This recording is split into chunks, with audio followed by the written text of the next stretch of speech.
that? All right. What I want to do first is talk about the 3 homework problems that I gave you last night for homework. And I am going to explain, if you need to, what the answers are, how the answers came about.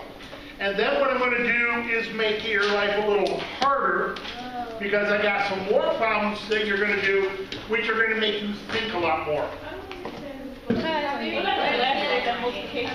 So here we go.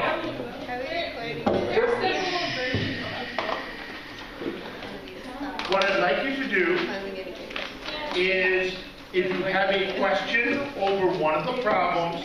What was the problem? What about that last one with the multiplication? Okay, let me give you the answers here first, and then we'll talk about it. Okay, number 86, which I think is in chapter 3. I'm in the wrong chapter, but that's okay. I'm in the wrong chapter. 86. It's on page 126. Yeah. Problem 86. Okay, here's the answer. The answer according to this. Oh, let's see. So 86. The answer comes out to be, and they want to know what is the maximum amount of aluminum oxide that could be produced. That answer is 13.7 grams. The other thing they wanted to know was what mass of iron 3 oxide and aluminum must be used to produce 13 grams of iron. Well, that answer is you will need 7.26 grams of aluminum and 21.5 grams of iron 3 oxide. 21.5? It's 21.5 Grams of iron 3 oxide. And you will need 7.26 grams of aluminum, and you will produce 13.7 grams of aluminum oxide. Questions? I got the 7.2. Can you just explain? How do you get the, because I got, what I got for iron oxide and aluminum oxide was way bigger. Okay, well, here's basically what I would do. In this case here, we're solving for, we know that we have this. We have 15.0 grams of iron. And what we want to know is, for all intent and purposes, how many grams of Fe2O3 is going to be produced. That's one of them, okay? I'll do that one first. Well, the first thing I'm going to do here is this. Set up the stoichiometry problem so that I started with 15.0 grams of iron. Well, I'm going to change that to moles, and I know that for every 1 mole of iron, it's 55.845 grams of iron. The grams will cancel. Now will come a part where I've got to convert using the chemical equation. And the way the chemical equation reads, it basically says that it's, I'm going to write the chemical equation the way they have it here. It's Fe2O3 plus 2Al will give you 2Fe plus 2Al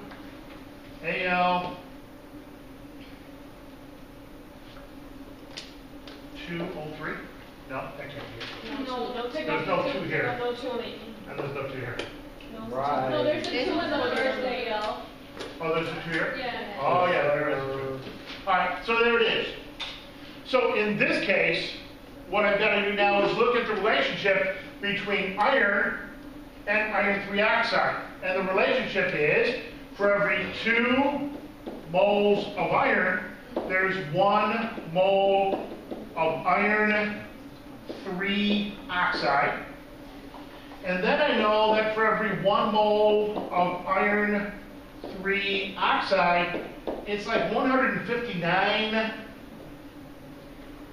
This one here, iron 3 oxide, is 159.7 of Fe2O3.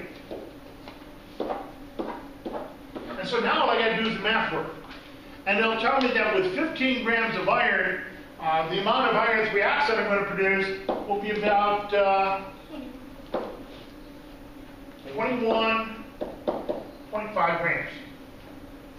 And you can check, get out your calculator, multiply the two numbers together on the top, 15 times 159.7. Then divide that by 55.845, divided by 2. Yes? Can you explain to me, how did you get I get how you do everything else. I'm just trying to figure out what did that 159.7. That is the weight of this compound right here. In other words, if I add up the weight of 2 irons and 3 oxygens, I have to figure out its formula mass. And once I get its formula mass, that's what goes there. So you have to, so in order to do the stoichiometry, you still have to find your formula mass. Yeah, and I had to find the formula mass of iron over here, which is 55. Okay, I have to find the formula mass no matter what. Okay? Okay.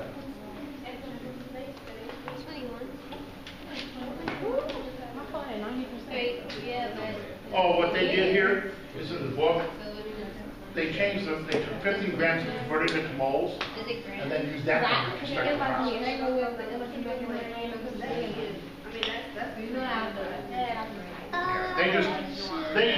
They did the first step once, came up with an answer for moles, which then I can use in every problem thereafter. So they just kind of skipped a step. Is that number in proper sequence? Yeah, because I'm assuming it's right, because I got 3 sig figs here, so I'm going to have 3 sig figs at the end. So the 0 counts as a sig fig because it's decimal? I believe the rule is ending zeros after the decimal point are significant. You round here to get there. But it says 21.447755. Okay. But. Okay, all I can tell you is that's what the book has. If you came up with an answer of 21.4, which is what that answer would come out to be, Yeah, it's 21.4. yeah, I'm not gonna shoot you for it.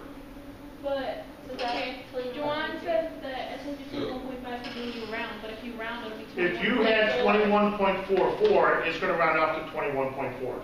Told you. No, I'm saying because I got 21.4477. Won't make a difference, because all you do is when I took a look at this, 21.449999, Yeah. if I can only have 3 sig figs, I take these 3, and this is the number that rounds off. Okay. It has nothing to do with after that. All I care about is that number right after it.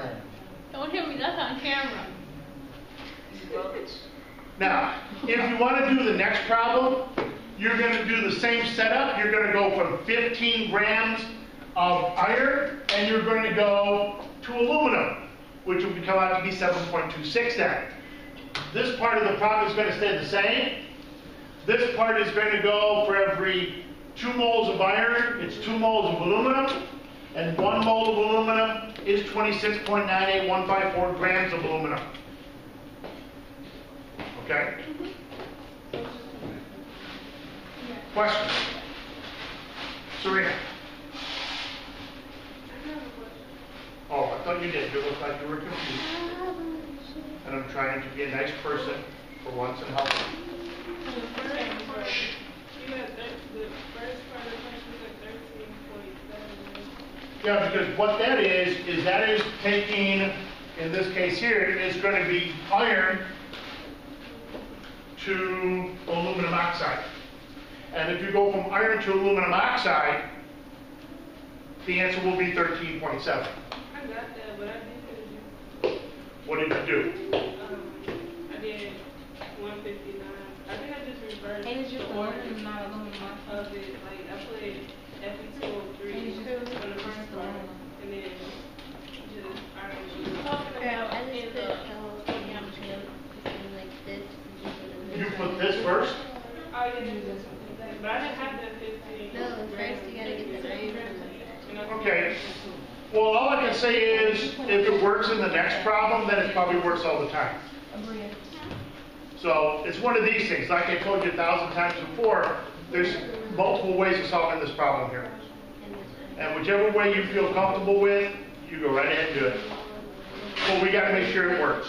If it's logical for you, logical for me. Okay? Questions? Anything else at number 86? Okay, number 87. Number 87, the answer should be 4,355 grams of whatever we're looking for, which looks like it's ammonium perchlorate.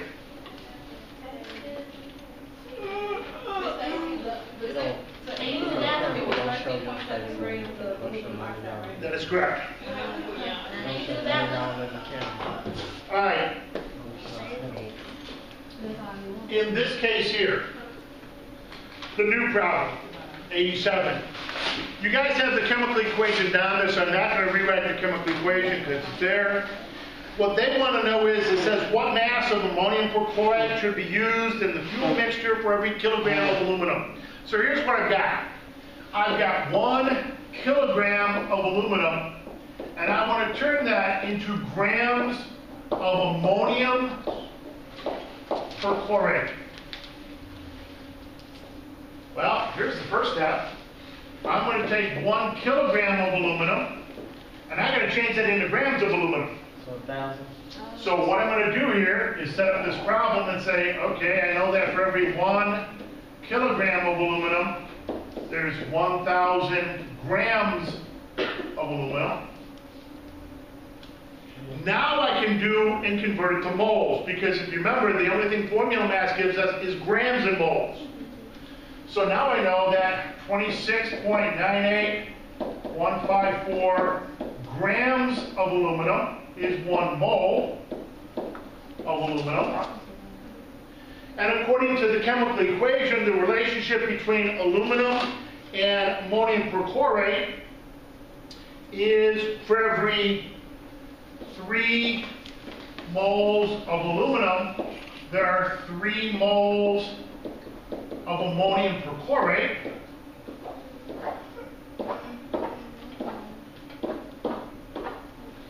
The last step is I just got to convert from moles of aluminum chloride to grams of aluminum perchlorate. Why'd you make it CiO3? Say again? Why'd you make it CiO3? And so therefore I know that for every 1 mole of NH4 ClO4, according to the textbook here, it weighs about 117.49, 117.49 grams of NH4 ClO4. Say it again?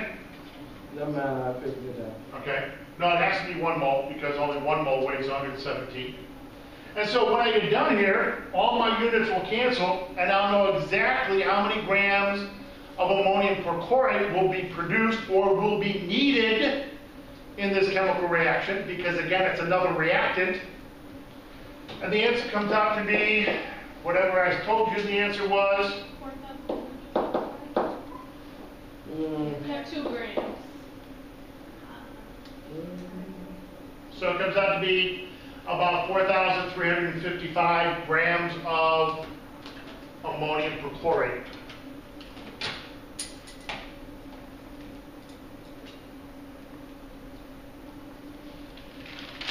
Questions?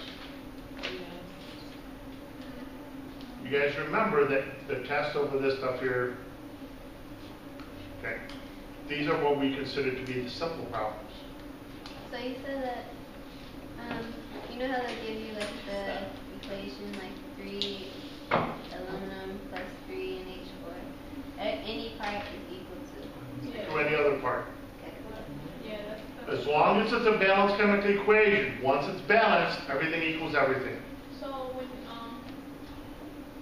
so like for this one, just like if you were giving something other than aluminum, something else in front, like Okay. you could just set that up and you would say like 3 moles of NH4 ClO4 is equal to 3 moles. Yeah. 3 moles of And if I wanted to go, say, to AlCl3, then this step right here would be for every 3 moles of Al, there would be whatever it is, moles of AlCl3, whatever it happens to be, whatever the balance equation for it is. Okay, so why did I get? In this case, it'll just be 1 mole of AlCl3. So, yeah, once you get the balanced chemical equation, that's where this step comes in. Okay, that's the bridge. That allows you to change from one substance to another substance. It's the only place we can do that. Okay, we can only do that in a chemical equation. Because we have to know what the relationship is between those two substances. And the relationship is, for every 3 moles of aluminum, you'll need 3 moles of ammonium perchlorate. So depending on which part of the equation you'll use will be based on the problem like what you're given. Yeah. Well, just remember this. If you want to think about steps in stoichiometry, the first step in stoichiometry is you have to convert whatever you're given to moles. Right?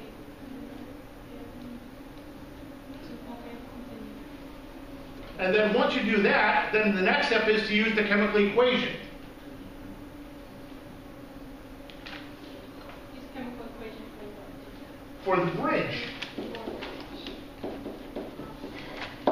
Because now once you get the moles of what you already have, you've got to convert it to moles of what you want. And then the last step is just convert it to whatever you want. So if you want to know grams, you're going to do this.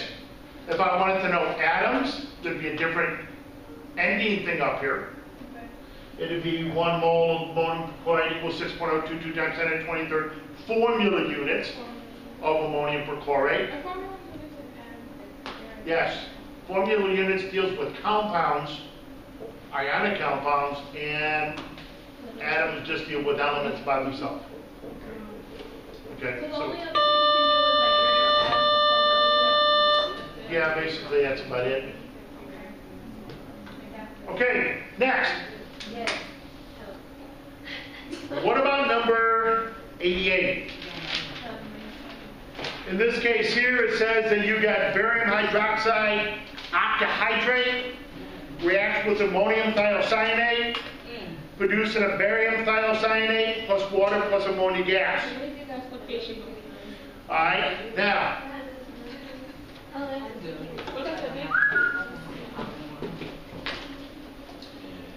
Now, let me show you something. It probably would have been a good idea if you read in your book a little bit. But there's a compound that they give you which is barium hydroxide dot 8 H2O. Alright, now let me give you, let me just explain it to you. This dot here does not mean multiplication. It does not. Here's what it means. The dot means associated with. So what you're saying here is that this barium hydroxide is always going to be found with 8 things of water attached to it. So I could even say plus 8. Because it's not part of a chemical equation, it's just the way the chemical is found. There's a compound out there which is copper sulfate pentahydrate. It's commonly referred to as CuSO4.5H2O. And I'm going to tell you right now that when you look at this compound, it's yellow. I mean, excuse me, it's blue.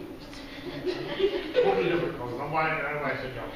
Now, if you heat it up, I can drive the water away because the water is just associated with it. It's not chemically bonded to it.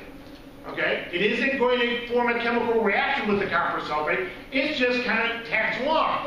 It's like when girls go to the bathroom. There's usually 3 or 4 of them just go together. Are they in a relationship? No, they're just hanging around together. We hope each other. No, I don't like those guys. I don't want to know anything but thank you. Thank you. But so what happens here is, there was not a chemical reaction going here, so you can't use a plus sign. But if it's always like found with it, then isn't it like a bond? Like, No. It's always there. No, because I can get rid of it real easy. All I got to do is take this copper sulfate, put it into a beaker and start to heat it up, and I can drive the water away.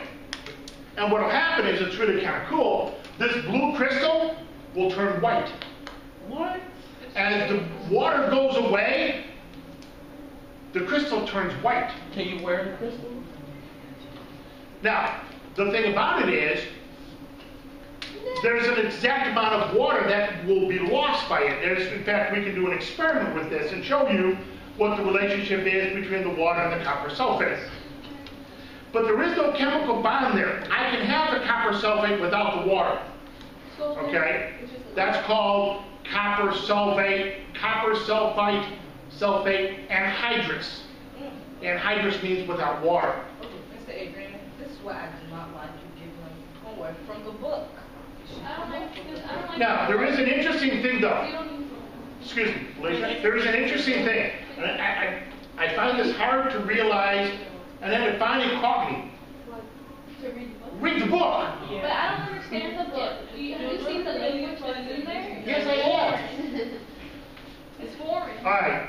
So anyway, let's go back to the problem here.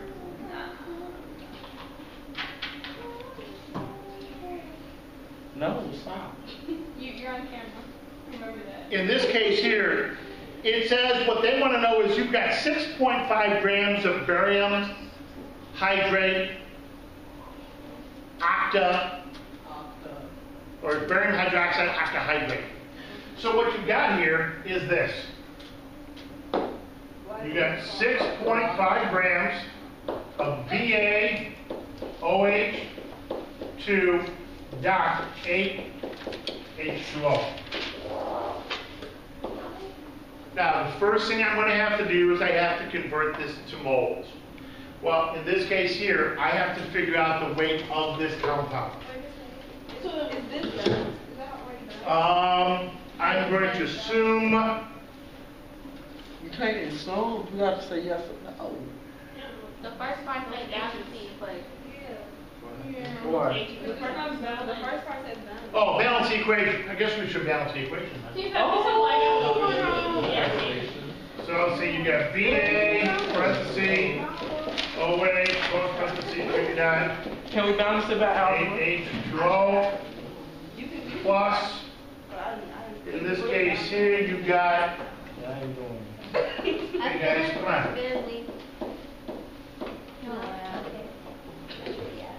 And then you get ammonium thiocyanate, and then what you're going to do is you're going to get a barium thiocyanate. I think there should be a 2 there. Yeah, that's important. Okay. I So that got should it. be a 2 plus H2O. Okay, H2O plus NH4. NH3 because it's ammonia. All right, so here's the first thing I'm going to do. Is I'm going to balance this one here probably by inspection first. See, I've got one barium here, one barium there, so that's not a problem. I'm going to save the waters and the hydrogens and all the oxygens till the very end. I've got one nitrogen here, one nitrogen here. That's pretty cool. I've got. No. Does you have 2? I mean 3. Hang on a second. I haven't got there. See this end here? Watch this. You see how this is SCN here? Uh-oh. I'm going to balance this whole thing with this whole thing over here. Uh-oh. Because the way this chemical reaction is written, it works out perfectly this way. So how many FCNs do you see here? 2. So I'm going to put a 2 here. Now I've got 2 FCNs on that side. Now I've got my 2 nitrogens with the NH4 here, so I'm going to put a 2 here. Wait, where you put the 2 at? On the I put the 2 over here. I'll write a different color. So this is going to be a 2 here. We know there's a 2 here already because of the SCNs. So now all I've got to do is deal with my hydrogens and oxygens. So the first thing I'm going to deal with is my hydrogens. I've got 16 hydrogens here, plus another 2 hydrogens here make 18. Plus the mother 4. Okay. Plus, Plus 4 more over here. So that gives me a total of 22. 22. what is that for, not 8? There's 16 here. Oops, that's not that thing. So that's going to be 26. Oh, I thought it was pink cap at you. Shush.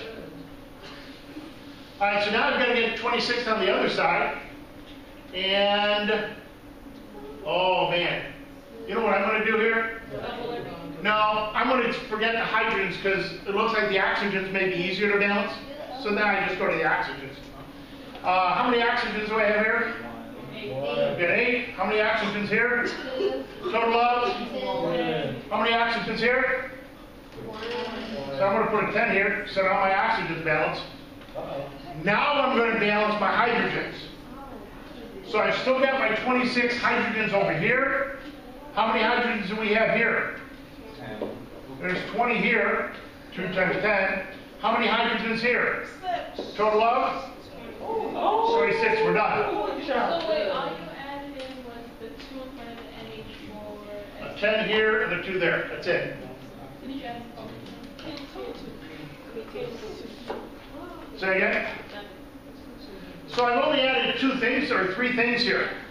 And again, when I balance the equation, you know, I try to go for the easiest ones first.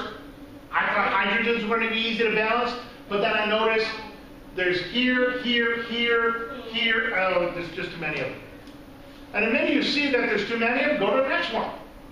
You know, just because I say I started with hydrogen doesn't mean I'm always going to go with hydrogen.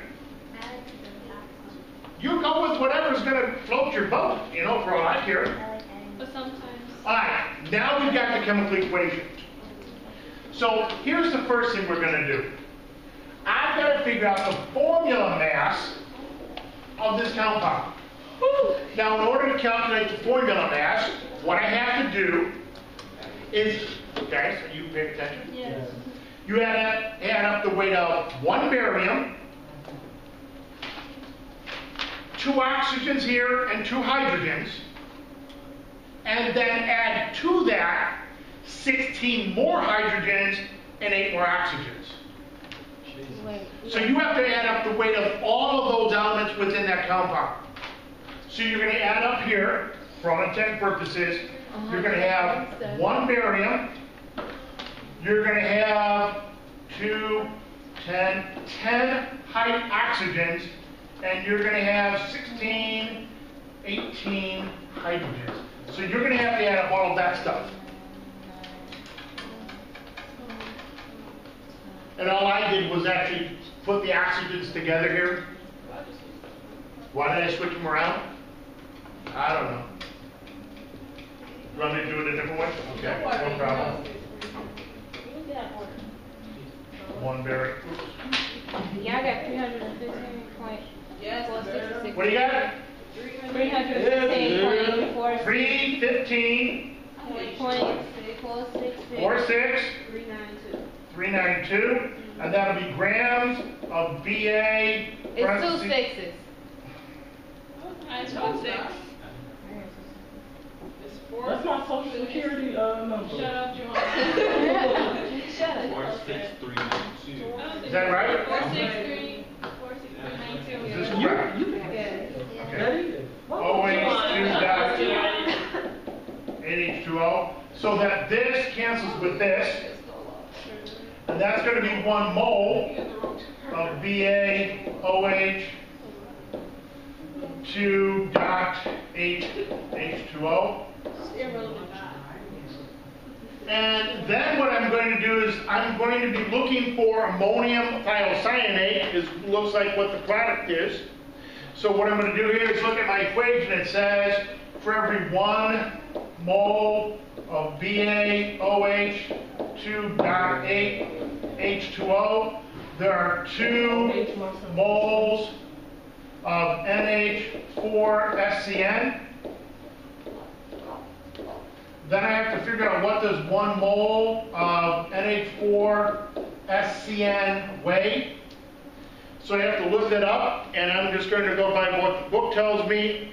And the book says about 76.13 Oh, Lord Jesus. grams of that compound. What's wrong? My favorite needs to help me right now. What's wrong? Yeah, I got 76.13. That's what the book has. I'm assuming they're right. You're wrong.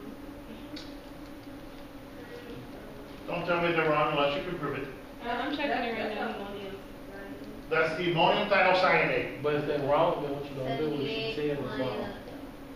See, I got 78. You got 78? Wait, what did the book say it was? They've I got got 76. 76.13. I got 76.12086. It's wrong. Wait, with me on it. Wrong. It's too bad we'll have to film, otherwise they'd probably take, okay, whatever. What? Nothing. What? All right. We're not on film. You're just about to put your own film.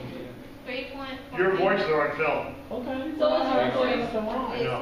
I watched my video last night. Now the world will know Juwan. I did find out something last night. What did you find out? The world will know that Juwan. Well,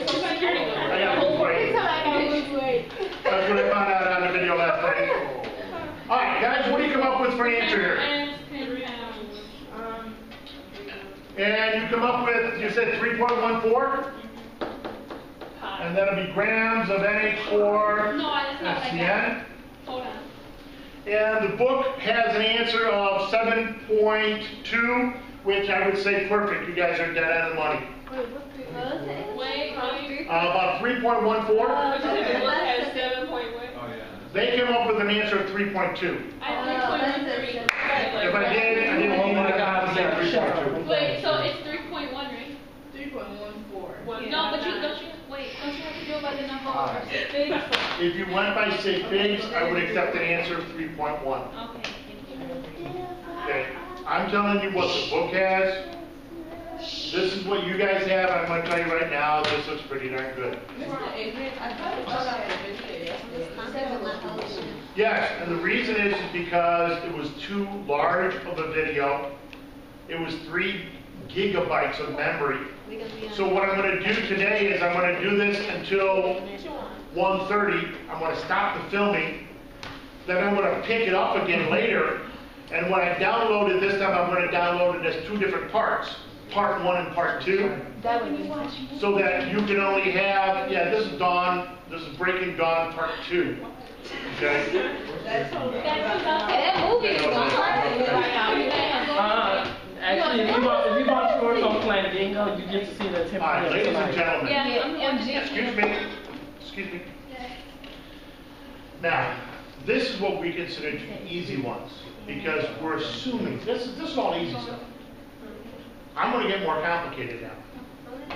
Now, in this case, everything we talk about is always reacted 100%. Okay? Well, I'm going to tell you right now that in most cases, most reactions don't run at 100% efficiency. They run at less than 100% efficiency. Are we talking about 99%? Now, if that's true, what would happen if I gave you this as a problem? And now you better write this down and you better follow along. Yes. Yeah, that's a tag along. And stands for tag along. you will only see this with what's known as hydrated compounds. Okay? Hydrated compounds will always have the little dot, and whatever follows just means add together. It just means coming with. You know, barium hydroxide is going to come with his buddies, 8 H2Os with him. And so when you want to find out what the whole gang is, you got to weigh up everybody. So when I No, it'll be under So that's what I was supposed to find out.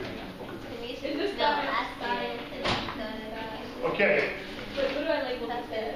this is just more stoichiometry. It's nothing. There's nothing else you can do. Can you spell that for me? Now, STOSC. let's assume that this is the following. Okay? I've got a chemical reaction which goes Al plus O2 will give me Al2O3. Okay? And I'm making this one up as I go along, so don't expect this to be perfect because it's not probably going to be that way. Now, I'm going to tell you right now that we don't find aluminum as pure aluminum. We always find it in combination with something else.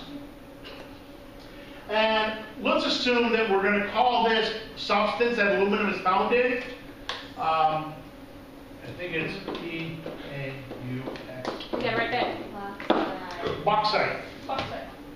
Bauxite is a combination of aluminum with a whole bunch of other things. BAUXITE. Bauxite. Sound it up. Now, please understand that in bauxite, it is, and I'm going to make this number up, I don't like makeup. it's 56% aluminum. Is that close to being accurate? No, what I just told you. That's just made up. I was saying, was it anything accurate? Now, if that statement is true, here's what I want to know. If I have 1 kilogram of bauxite, So bauxite isn't like a, you just found like a kind of thing that is just bauxite, there's no letters and no No. letters, poison acid. No, you just No, have to we're write just out doing it bauxite. just like that. That means it's 500. If I had 1 kilogram of bauxite, what I want to know is how many grams of aluminum oxide would be produced, okay, if, and this is going to be the first case. First case, 100% yield. In other words, there is no substance lost because of an inefficiency in the processing. If I say I'm going to produce 6 grams, I'm going to produce the exact 6 grams. So here's what I want to know. I want to know exactly how many grams of aluminum oxide will be produced if I had 1 kilogram of bauxite. So we have to balance out the problem first. Yes, What is that one with the diagram? that's problem number 1. So problem number 1 is going to say if we have 100% yield. Thank you. Okay. There will be a 2 down here too, so I'll put this dot parenthesis. 2, yeah. Okay. Okay, let's do this. So what is bauxite equal to? It's like, what is not in the vignette also, I can convert it to This is where you're going to have to use the couple of brain cells that we all have. Excuse me. And come up with a plausible problem here. Number 1, the chemical equation is only dependent upon what element that is going to be into this thing. What element is it all dependent upon? Aluminum. Aluminum. So I guess one of the things I better find out is exactly how many grams of aluminum I have in 1 kilogram of bauxite. 560. So what I'm going to do here is I'm going to balance my equation first. So what I'm going to do is I'm going to go 2, 3, and 4. Okay, so that's not a problem. Now, here's the next part. I am now going to figure out how many grams of aluminum I'm going to have if I have 1 kilogram of bauxite. Well, in this case, here's what I know. 1 kilogram is the same thing as 1,000 grams of bauxite. Okay? Now, here's what I know. In bauxite, there are 56 grams of aluminum in every 100 grams of bauxite. This is the accurate. So that means it's Question. How many grams of aluminum will there be in 1,000 grams of bauxite? 60.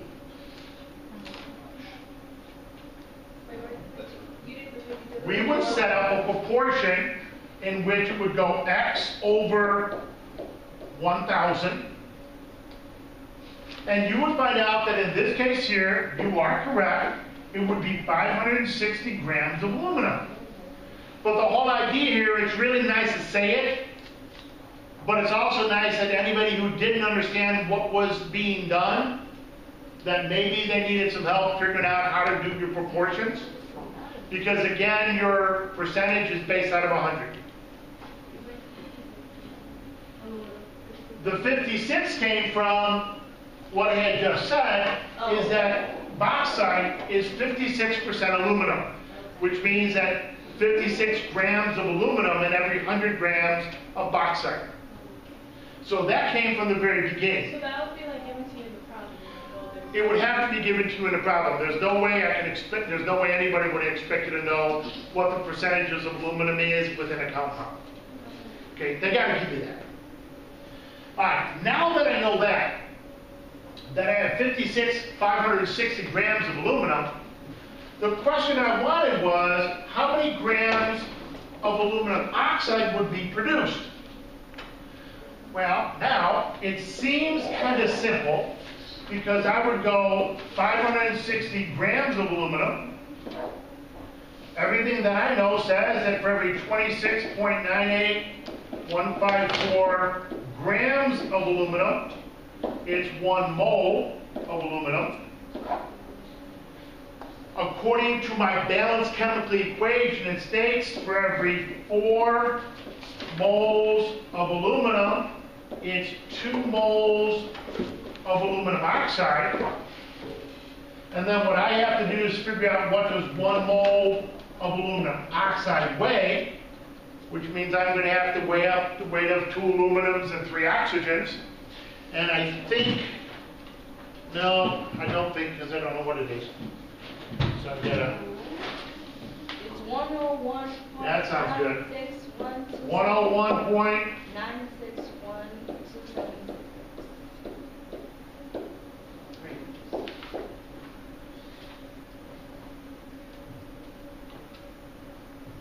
now you can see where this problem got a little bit harder. Because you just can't use the number that's given to you, you've got to do some thinking ahead of time. Now, so I'm going to do the math work here, and it's going to go 5,600 or 560 times 2 times 101.961276 equals divided by 26.98154 divided by 4, and I come up with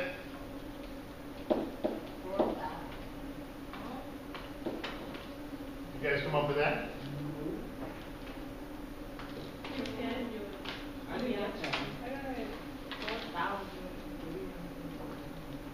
Let me try it one more time. Make sure, because I could have done something wrong.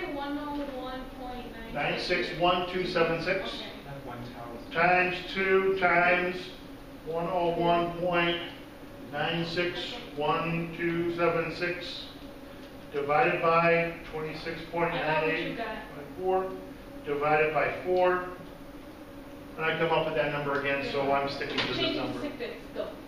And if I change it to sig figs, the answer would be 1060. Okay?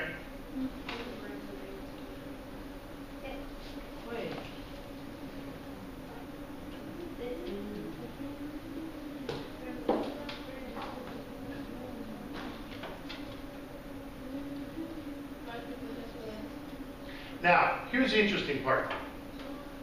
JJ? JJ, if you want to sleep, please do not expect me to help you later, because I will not. Okay? I just know what you did. Oh, good. Then I'm going to give you a problem to do, and you put that on the board for everybody. For real? Yeah. I'm trying to do that. Okay, now here's the thing.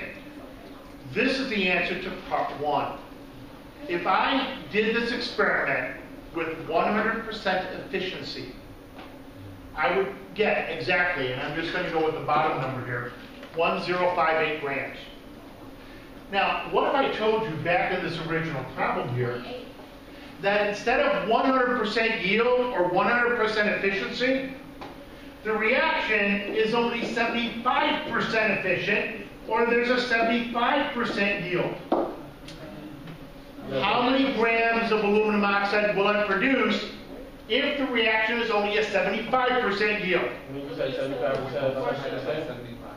Say that again? Can we multiply that by 0.75? This one? Yeah. That's exactly what you do. Take 75%, what? Not very hard, is it?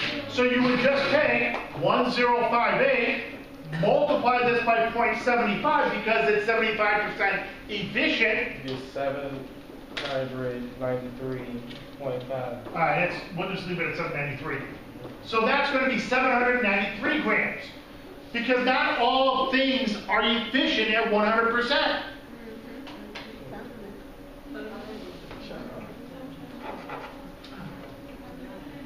Are you guys following this? Does this sort of make sense? I don't really understand the whole box. Because I feel like this is easy now, but like if you put all of this and write it out into words, like how it would be in the book, it'd probably be more difficult to pick out what parts you need. Well, the thing is, if I were to write this as a problem, it would say that if you have 1,000 grams of bauxite, or 1 kilogram of bauxite, which is 56% aluminum, Okay. what mass of aluminum oxide would be produced With 100. at 100% yield, okay, of aluminum oxide? So how much of that would be produced? It just sounds so much more difficult when you put it into words. Well, it does, and it's supposed to. Because word problems are one of the hardest things to comprehend.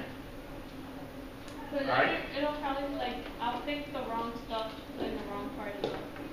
All right, with that in mind, here's what I want you guys to do right now. I want you to take your textbook, and I want you to open it. We'll do the easy one first, I think. Yeah, we'll do an easy one first. I can take a